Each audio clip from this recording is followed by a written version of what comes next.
Hey guys, for our video today, uh, I want to go over some quick definitions that's going to help us understand the concept of today's lesson on rhetorical appeals. And I want to spend some time going over the example. So the example is going to really help with what I want you to do today and going forward. Also, I understand that the background makes me look like I'm a hostage, but I'm not. It's just a plain wall in my apartment. But here we go. Rhetorical appeals. Our goals today are to make part. Here it goes.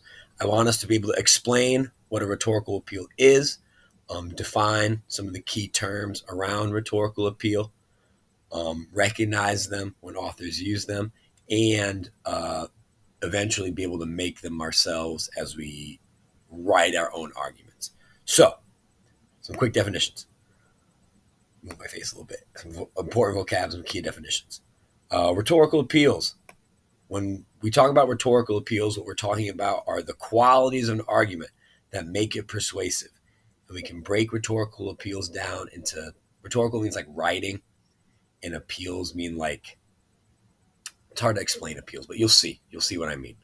But we can break rhetorical appeals down into three basic categories, three ways that authors try to be persuasive.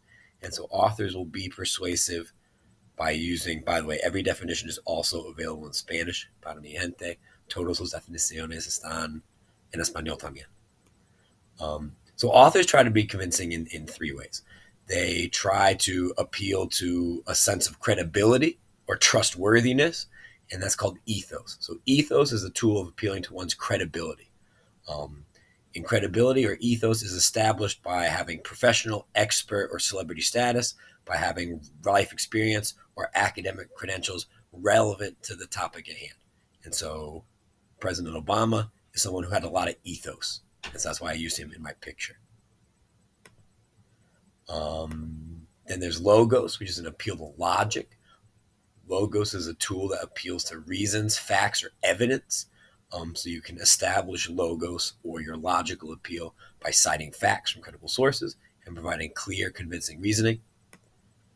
And then there's, well, in Spanish, and then there's pathos, which is an appeal to emotions. And so pathos is a tool that authors use to appeal to the emotions of an audience. And you can appeal to the audience's emotions by trying to make them feel sad or angry or jealous or excited. And we'll see that in our example. And so, for example, y'all are maybe a little bit young for this, but think back. Once upon a time, there was a presidential election where then President Obama had to endorse somebody to run against Donald Trump. And the person he endorsed to run against Donald Trump was Joe Biden, who is our president now.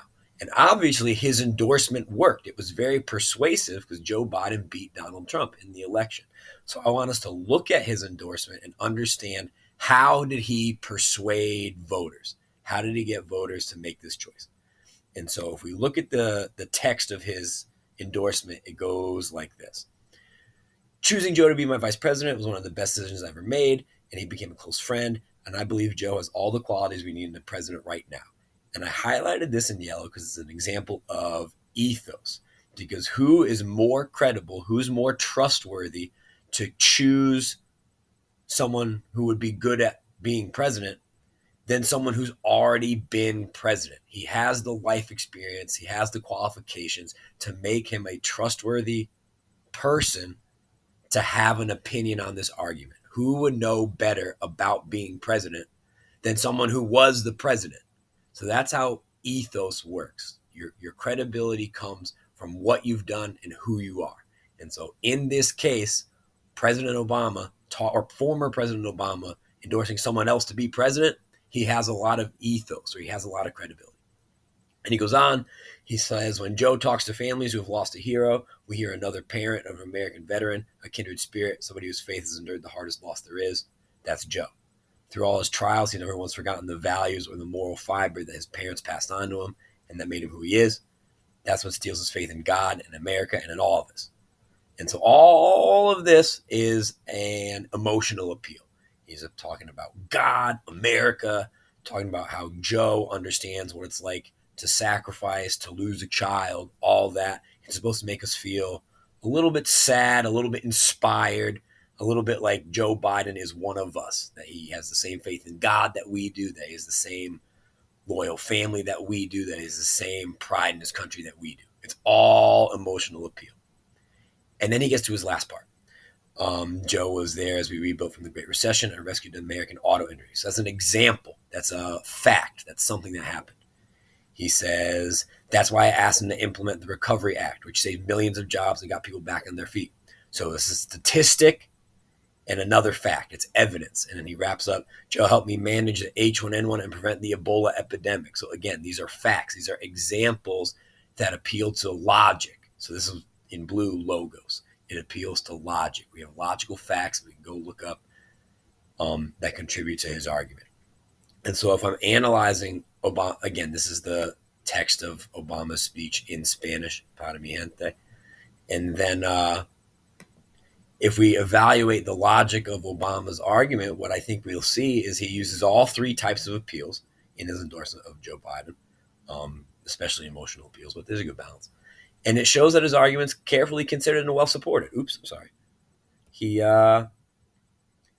establishes ethos by reminding us that he's the former president and he's qualified to pick a successor. He establishes logos by listing experiences and facts and evidence for why Biden would be good for the job. And emotionally, he hits all the right notes: God, family, patriotism, to just get us feeling in the right mindset to elect Joe Biden. And so that's how this works. This is an example of an argument that hits on all three appeals. And what I'm asking you to do today is to practice with this concept of rhetorical appeals. There's some commercials in an activity on Google Classroom that I'm going to have you do for the practice. And then in the mastery check, you're going to build on that practice activity and write an analysis just like I did here about one of those ads and pick up on the appeal that the ad maker uses most to convince or persuade the audience. So good luck. As always, if you have questions, let me know. And that's it. Have fun. Later.